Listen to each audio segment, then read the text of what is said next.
Hello guys, नमस्कार, प्रणाम। मैं निर्भय सर एक बार फिर से आप लोग सभी का हम अपने ऑनलाइन प्लेटफॉर्म ईडू फाइबर पे स्वागत करते हैं। तो मेरे दोस्त, मेरे भाई और मुझे चाहने वाले मेरे नौजवान साथी, आप लोग के लिए बेहद खुशखबरी का समय आ चुका है। बिहार में, है ना, बहार है और नौकरियों की बौछार है। अभी आपने देखा है कि बिहार पुलिस की वैकेंसी आई है, बिहार टीचर की वैकेंसी आई। अब आपके लिए बिहार सरकार ने बिहार में इंटर लेवल की वैकेंसी निकाली है, जिसमें मात्र क्वालिफिकेशन चाहिए 12th पास। अगर आप 18 साल के हो और आपकी, है ना, क्वालिफिकेशन अगर 12th पास है तो आप इस फॉर्म को भर सकते हैं।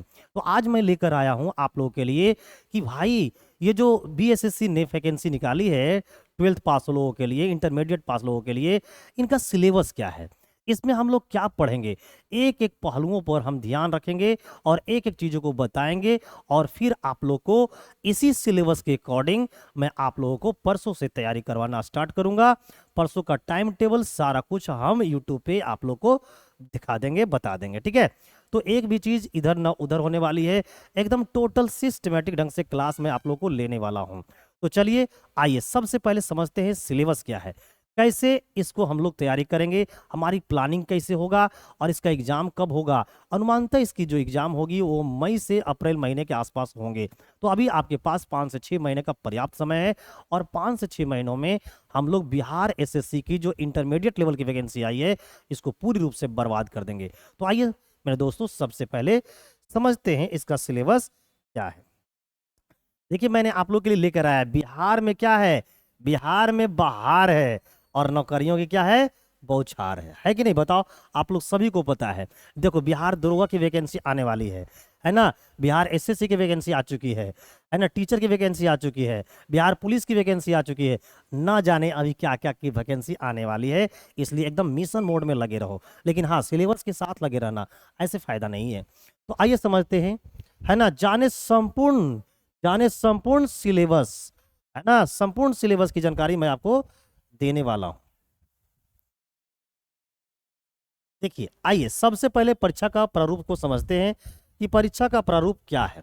देखिए, परीक्षा जो परीक्षा है इसकी जो प्रकृति रखी गई है वो होगी वस्तुनिष्ठ। वस्तुनिष्ठ कहने का मतलब है मेरे प्यारे मित्र, जो आपके एग्जाम होने वाले हैं वो एमसीक्यू होंगे, यानी क्वेश्चन रहेगा और उसके साथ साथ 4 ऑप्शन रहेंगे। एक क्या होंगे, क्वेश्चन होंगे, ठीक है ना, क्वेश्चन होंगे और क्वेश्चन के साथ साथ 4 क्या होंगे, ऑब्जेक्टिव होंगे, 4 ऑप्शन होंगे, ठीक है। और उनमें से किसी एक ऑप्शन जो करेक्ट होगा उनको आपको टिक करके आगे क्या करनी है, बढ़नी है। और ये जो पेपर होगी वो ऑफलाइन होगी, सबसे पहले जान लो, ये पेपर कैसी होगी, ऑफलाइन होगी, ठीक है। आइए, अब यहां तक देखने के बाद अब हम लोग आगे बढ़ते हैं। देखिए, अब यहां पर यह सबसे पहली बात समझना है कि इस परीक्षा में प्रश्न पत्रों की कुल संख्या कितनी होगी। यानी सबसे पहले यह समझना है कि इस परीक्षा में कितने क्वेश्चन पूछे जाएंगे। तो टोटल आपसे पूछे जाएंगे 150 क्वेश्चन, यानी टोटल आपसे 150 क्वेश्चन पूछे जाएंगे। सारा क्वेश्चन कैसे होंगे, मल्टीपल चॉइस क्वेश्चन होंगे। अब देखिए, अगर आप प्रत्येक सही उत्तर, क्या लिखा हुआ, प्रत्येक सही उत्तर के लिए 4 अंक दिए जाएंगे। यानी अगर आप एक क्वेश्चन का जवाब सही देते हो तो आपको 4 अंक दिए जाएंगे, ठीक है ना, 4 अंक दिए जाएंगे। और अगर आप एक एक प्रश्न का उत्तर क्या देते हो, गलत, तो आपसे 1 अंक काट लिया जाएगा। यानी मेरे दोस्तों, है ना, निगेटिव रखा गया है, जो निगेटिव रखा गया है वो रखा गया है, एक क्वेश्चन गलत करोगे तो 1 मार्क्स काट लिया जाएगा। और अगर एक राइट करोगे, है ना, अगर एक क्वेश्चन का जवाब सही देते हो तो आपको 4 अंक मिलेगा। यानी निगेटिव जो है मेरे दोस्त वो 25% है। कितने हैं, 25% है। ओके माय डियर, चलिए। तो ये सबसे पहले हम लोग समझ गए कि भाई क्वेश्चन कितने होंगे, तो 150 क्वेश्चन होंगे। एक सही उत्तर दीजिएगा तो 4 अंक मिलेगा, एक गलत दीजिएगा तो 1 अंक काट लिए जाएंगे, है ना। टोटल जो ये जो क्वेश्चन होने वाले, एग्जाम जो होने वाले हैं वो कैसे होने वाले हैं, एमसीक्यू टाइप के होने वाले हैं। आइए अब आगे बढ़ते हैं, अगला स्लाइड पे लेके चलते हैं आराम से। इस चीज को आज की जो हम आप लोग को इस वीडियो में जो बताने वाले हैं, इस वीडियो को शुरू से अंत तक देखिएगा, बारीकी से एकदम लेकर आए हैं आपको सिलेबस। और उसके बाद, है ना, 2018 में 6 शिफ्टों में एग्जाम हुआ है। 2018 में बिहार एसएससी का जो इंटरमीडिएट लेवल की वैकेंसी आई थी उसमें 6 शिफ्टों में एग्जाम हुआ है। वो हर एक शिफ्ट को हम सोल्व करवाने वाले हैं, मैथ को, रीजनिंग को, जीएस को, सब कुछ को सोल्व करवाने वाले हैं। आप केवल ईमानदारी के साथ हमारे चैनल के साथ बने रहिए। अब देखिए यहां पर क्या है, प्रारंभिक जो परीक्षा का सिलेबस, देखिए क्या लिखा हुआ है, प्रारंभिक परीक्षा का सिलेबस या जो पहली एग्जाम होने वाली है उसका क्या सिलेबस है। तो आप देख लो क्या लिखा हुआ है, प्रारंभिक परीक्षा में एक पत्र होंगे, यानी कि एक ही पेपर का एग्जाम होगा, है ना, और उसका नाम क्या रखा गया है, समान ज्ञान, है ना। जो आप पेपर देने जाओगे उसका नाम क्या रहेगा, समान ज्ञान रहेंगे। लेकिन इस समान ज्ञान के पेपर में, है ना, कहां कहां से क्वेश्चन पूछने वाले हैं, तो पहला जो है वो समान अध्ययन, है ना, यानी कि जनरल स्टडीज से क्वेश्चन पूछने वाले हैं। दूसरा है समान समान विज्ञान, है ना, समान विज्ञान है ना। दूसरा क्या है, समान विज्ञान एवं गणित, ठीक है ना। तो भाई एक तो हो गया समान अध्ययन, दूसरा है समान विज्ञान एवं गणित, और तीसरा है मानसिक क्षमता जांच। ये आपका रीजनिंग है। ये जो पार्ट है वो किसकी पार्ट है, तो याद रखिएगा रीजनिंग की पार्ट है ना। यहां पर आपका मैथ और साइंस हो गया और यहां पर आपका जनरल स्टडीज होगा।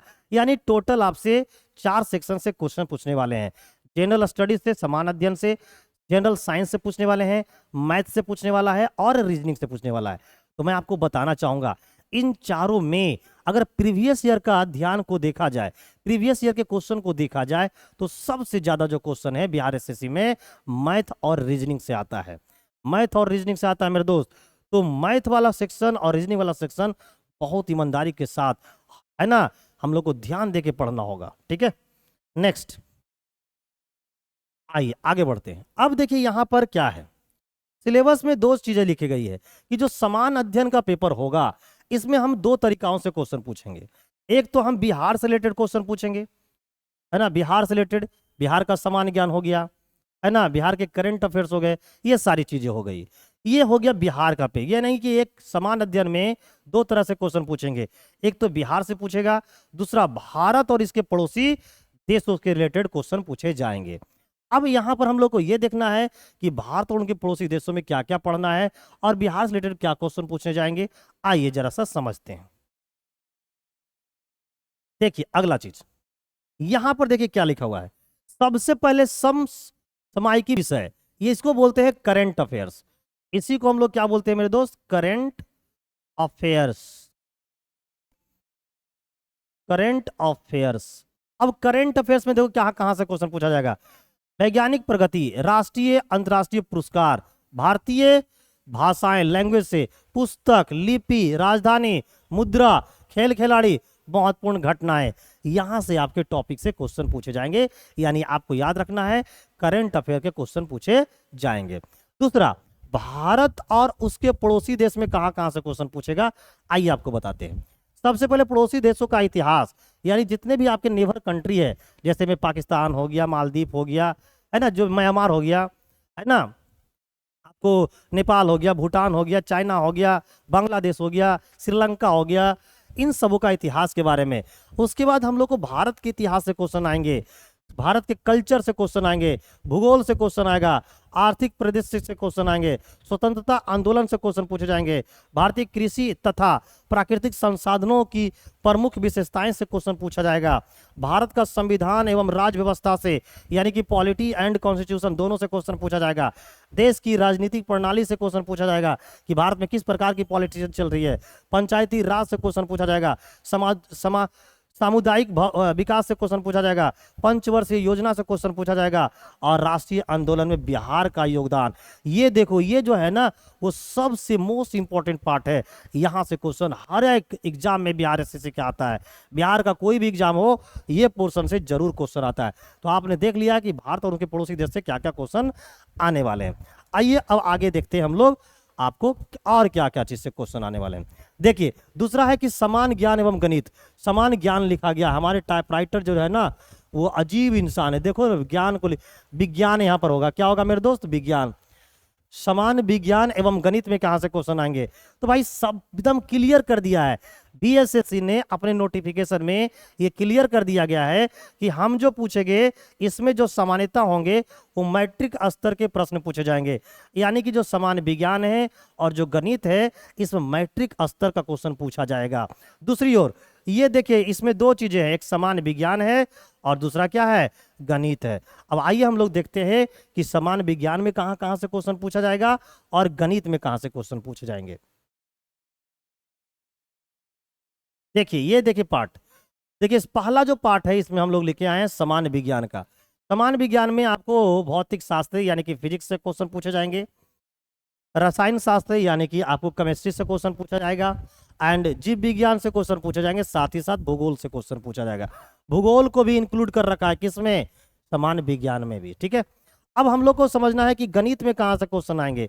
तो गणित में आपको संख्या पद्धति से संबंधित क्वेश्चन आएंगे, यानी कि नंबर सिस्टम से क्वेश्चन आएंगे, दशमलव और भिन्न से आएगा, डेसिमल एंड फ्रैक्शन से क्वेश्चन आएंगे, मूलभूत अंक गणितीय संक्रियाएं, यानी मूलभूत संगणितीय संक्रियाएं में वो सब कुछ को शामिल कर लेगा, आपको पता भी नहीं चलेगा। ठीक है, अनुपात एवं अनुपात यानी रेशियो एंड प्रोपोर्शन से आएंगे, ब्याज से आएगा, ब्याज में देखो सिंपल इंटरेस्ट भी होता है, कंपाउंड इंटरेस्ट भी होता है, यहाँ से दोनों से क्वेश्चन आएंगे।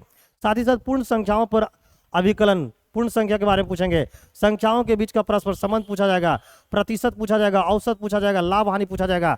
और मेरे दोस्त, आप अगर होशियार हो, अगर आप समझदार हो, तो बिहार एससीसी का जरा प्रीवियस ईयर पेपर देख लेना मेरे दोस्त। बहुत सारा ऐसा चैप्टर है जो बीएसएससी ने अपने नोटिफिकेशन में नहीं लिखा है, लेकिन इतिहास में ये पूछा हुआ है। आप देख लेना, पिछले जो बीएसएससी ने जो पहली बार इंटरमीडिएट लेवल की वैकेंसी निकाली थी, इंटर लेवल जो वैकेंसी निकाली थी 2014 में, जब एग्जाम उसकी हुई थी ना, तो वहां पर टाइम, स्पीड एंड डिस्टेंस का भी क्वेश्चन है ना, एवरेज का भी क्वेश्चन है, औसत का भी क्वेश्चन है, बहुत सारा चैप्टरों का क्वेश्चन है जो कि इसमें लिखा नहीं गया है। औसत तो खैर दे दिया है, टाइम, स्पीड एंड डिस्टेंस ने दिया है, टाइम एंड वर्क ने दिया है, पाइप एंड सिस्टम ने दिया है ना मेरे दोस्त। बहुत सारा ऐसा चैप्टर, पार्टनरशिप नहीं दिया है, बहुत सारा चैप्टर है जो इसमें दिया हुआ नहीं है, मेंसुरेशन का नहीं दिया है ना, वो सब पूछेगा, है ना। ये इंक्लूडिंग कहाँ कर दिया है? मूलभूत अंक गणितीय संक्रियाएं में उन चीजों को छिपा के रख दिया गया है। तो आपको मैथ का लगभग टोटल चैप्टर पढ़ना अर्थमेटिक्स का। तो नो लेट करना, नो वेट करना, हमारे साथ जुड़ जाना परसों से, यानी कि 24 तारीख से आपकी लाइव क्लास के साथ साथ बहुत बेहतरीन तरीके से मैं आपको तैयारी करवाऊंगा। अब आइए, इसका क्वालिफिकेशन मार्क्स क्या होना चाहिए, क्वालिफाइंग मार्क्स क्या होना चाहिए। देखिए, अब यहां देखना है हम लोग को मानसिक क्षमता जांच, यानी कि रीजनिंग में क्या क्या पढ़ना है। तो देखिए, सादृश्यता पढ़ना है, समस्या का समाधान पढ़ना है, विभेद पढ़ना है, अंकगणितीय तर्क शक्ति पढ़ना है, कूटलेखन पढ़ना है, समानता एवं विभिन्नता पढ़ना है, विश्लेषण पढ़ना है, अवलोकन पढ़ना है, अंकगणितीय पढ़ना है, कूट व्याख्या पढ़ना है, स्थान कल्पना पढ़ना है, दृश्य समिति पढ़ना है, संबंध आवाज अवधारणा पढ़ता है, और संख्या श्रृंखला पढ़ना है। इतने चीज दे रखे हैं उन्होंने रीजनिंग में पढ़ना। रीजनिंग में तो लगभग क्लियर कर दिया है कि इन चीजों से हम पूछेंगे, लेकिन मैथ में क्लियर नहीं किया है, इसलिए जरा सा ध्यान देना। अब देखो कितने मार्क्स चाहिए हम लोग को क्वालिफाइंग करने के लिए। आइए अब देखिए, यहाँ पर क्वालिफाइंग करने के लिए कितना मार्क्स चाहिए। अगर आप जनरल कैटेगरी से बिलोंग करते हैं तो आपको 40% अंक लाना होगा। अगर आप पिछड़े वर्ग से बिलोंग करते हैं तो 36.5% लाना है। अगर आप अनुसूचित यानी कि अत्यंत पिछड़ा वर्ग से बिलोंग करते हैं तो 34% लाना है। अगर आप अनुसूचित जाति या जनजाति से बिलोंग करते हैं तो 32%। महिला है, अगर आप महिला हैं, चाहे वो किसी भी कैटेगरी से बिलोंग करते हैं, आपको 32% लाना है। अगर आप विकलांग वगैरह हैं तो चाहे वो किसी भी कैटेगरी से हैं, आपको 32% लाना है। अब ये देखिए होता है क्या, प्रीलिम्स का जब आप एग्जाम दीजिएगा, रिजल्ट जो देगा वो 5 गुना रिजल्ट देगा, ऐसा वो उन्होंने अपने नोटिफिकेशन में कह रखा है। तो मेरे दोस्त, अपने मिशन मोड में लग जाओ और मेरे साथ जुड़ जाओ। बीएसएससी की बेहतरीन तैयारी करवाऊंगा मैं आप लोगों को, है ना।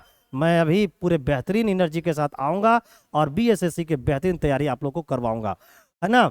तो नो लेट नो बेट मिलेंगे आप लोगों से 24 तारीख के साथ, और 24 तारीख को हम लोग आपको सिलेबस जारी कर देंगे कि कैसे कैसे किसका किसका क्लास चलेगा। सबसे पहले क्या क्लास होगी, उसके बाद किसकी क्लास होगी, उसके बाद किसकी क्लास होगी। नो लेट नो बेट मिलते हैं आपके साथ।